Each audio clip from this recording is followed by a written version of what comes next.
Fala galera, na aula de hoje nós vamos falar sobre o Egito Antigo. O Egito Antigo é uma das civilizações mais antigas da história da humanidade e ela faz parte daquelas chamadas civilizações hidráulicas que estão à beira de um rio, tá? E o Egito ele está à beira do rio Nilo. Tem um historiador antigo, Heródoto, que diz que o Egito é uma dádiva do Nilo, pois sem o Nilo não existiria Egito, já que aquela região é a região do maior deserto do mundo. A localização do Egito é no nordeste da África. Muita gente tem dúvida aí sobre se o Egito está realmente na África, mas está sim, lá no nordeste da África está o nosso Egito. A história do Egito começa lá na pré-história, quando os homens eram nômades, ou seja, eles não tinham uma moradia fixa, eles não tinham uma residência fixa e eles ficavam andando atrás do alimento. Com o tempo, as mulheres aprenderam a plantar árvores e assim nós podemos fixar residência, moradia, geralmente próximo ao rio, já que os rios facilitavam a plantação da agricultura. As famílias então começaram a se fixar próximo ao rio Nilo para fazer essa plantação e essas famílias receberam o nome de nomos. Os nomos então são as aldeias familiares que se assentaram próximo aos rios. Esses nomes tinham um governante que se chamava o nomarca. O nomarca geralmente era o homem mais velho dessas famílias que governavam os nomos. Esses nomos começaram a fazer alianças, o que gerou dois estados, o Alto e o Baixo Egito, que rivalizavam entre si. Mas aí você pode me perguntar qual é a importância do rio Nilo para o Egito. Um desses quesitos é a agricultura. Com a cheia do rio Nilo, era levado para a beira do rio uma vegetação, uma espécie de vegetação, e quando esse rio baixava, esta vegetação, que se chamava humus, facilitava a agricultura, era um solo mais fértil de se plantar.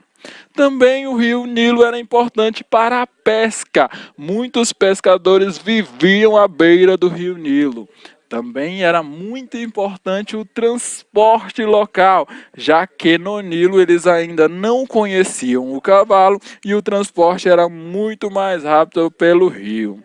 E outra coisa foi o desenvolvimento de tecnologia. Quando eu falo tecnologia, eu não estou falando aí de alta tecnologia, mas de tecnologias referentes ao rio. É o caso do dique, da barragem, da represa, que eles aprenderam a trabalhar por causa do rio. O Baixo e o Alto Egito acabaram se unindo na figura de um rei. Esse rei se chamou Faraó. O primeiro faraó se chama Menés. Menés ele conseguiu unir o sul e o norte, o Alto e o Baixo Egito e se tornar o primeiro faraó histórico. A unificação do Egito vai ser representada através da união da coroa das duas dinastias. A coroa branca representava o Alto Egito e a coroa vermelha representava o Baixo Egito. As duas coroas juntas eram utilizadas pelo faraó. E quando o estado do Egito estava em estado de guerra, acabava o faraó utilizando a coroa azul. No Egito, nós chamamos que é um estado teocrático, ou seja, governado por Deus, porque o faraó ele se achava o próprio Deus e a população adorava o faraó como se fosse o próprio Deus. É chamado de Horus vivos. Horus é um dos deuses da religião egípcia e era representado pelo faraó dentro do governo egípcio. Dentre os vários faraós que tem no Egito Antigo, nós listamos alguns para que você possa aprender. O primeiro deles é Ramsés, que aparece até mesmo na Bíblia, naquele episódio de Moisés. Diz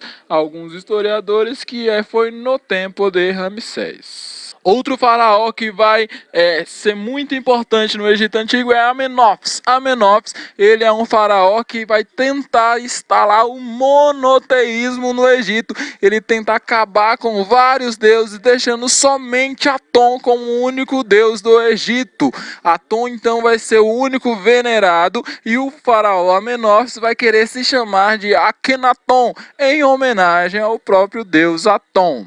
Esse período aí não vai durar muito tempo, tá? Porque os egípcios vão acabar retornando para o politeísmo na figura do jovem imperador Tutankhamon. O Tutankhamon é um jovem imperador, morre muito cedo, mas ele reestabelece o politeísmo dentro do Egito.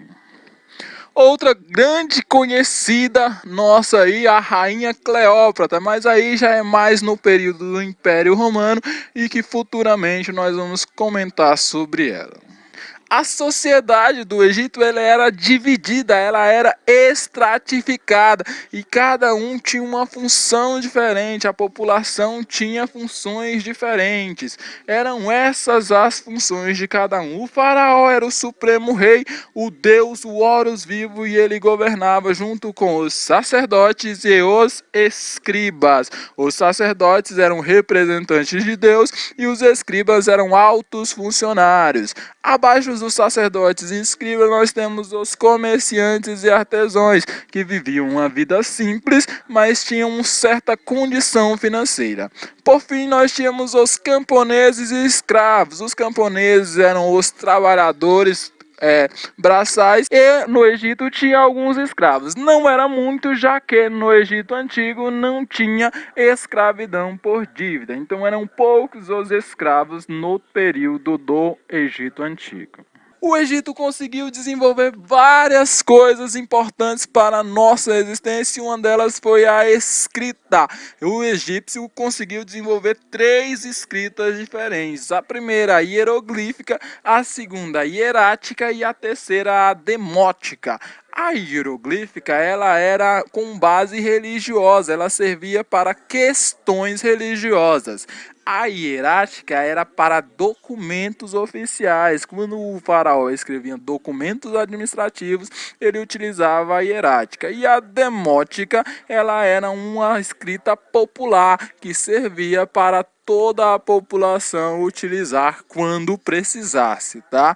E aí eu coloquei para vocês uma imagem de uma escrita hieroglífica, uma da hierática e outra da demótica, para você perceber as diferenças, lembrando que a hieroglífica ela é a mais complexa, ela é a mais difícil. E um dos grandes arqueólogos importantes que conseguiram decifrar a escrita hieroglífica foi Champollion. O Champollion, ele é um inglês estudioso do Egito que conseguiu decifrar a escrita hieroglífica graças à Pedra Roseta, lá no tempo de Napoleão Bonaparte. Outra invenção importante dentro do Egito é o papiro. O papiro é o papel do Egito antigo. E o papiro ele era feito de uma planta com o mesmo nome, papiro, que era uma espécie de mato. Eram retirados feixes, colocados na horizontal e na vertical e batido com uma pedra até ficar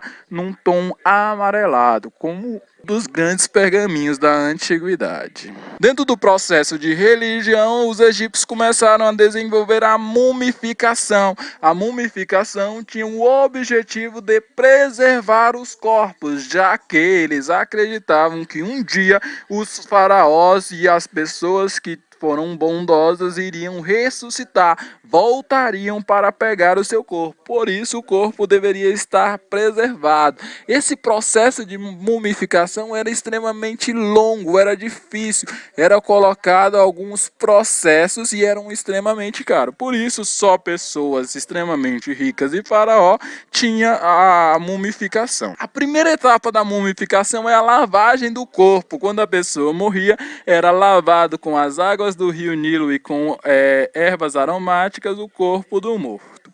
A segunda etapa é a evisceração, a retirada das vísceras. Retiravam os órgãos internos e colocavam em 4 vasos sagrados junto com produtos químicos para preservar os órgãos internos. A terceira etapa é a desidratação, que era um processo de desidratar o corpo para evitar a desintegração do corpo. A quarta etapa era o preenchimento dos locais que foram retirados as vísceras. Preenchiam com palhas, com papiros ou com qualquer outro tipo de material. E a quinta era o enfaixamento. Essas múmias eram colocadas em uma espécie de caixão chamado sarcófago, e depois de ser colocada no sarcófago, ela era colocada nas pirâmides. As pirâmides tinham a função de guardar os corpos do Egito até a ressurreição, quando voltariam para resgatar esses corpos. Por isso as pirâmides, elas tinham comida, elas tinham tesouros do faraó, e o corpo era guardado em um local secreto, em um local escondido, para não ter profanação, para que estrangeiros não pudessem retirar o corpo das pirâmides, já que eles precisavam estar lá quando ressuscitassem. E aí nós temos dentro do Egito várias pirâmides preservadas, um grande mistério de como aconteceu essa construção aí, mas nós vamos deixar para uma próxima aula. Valeu!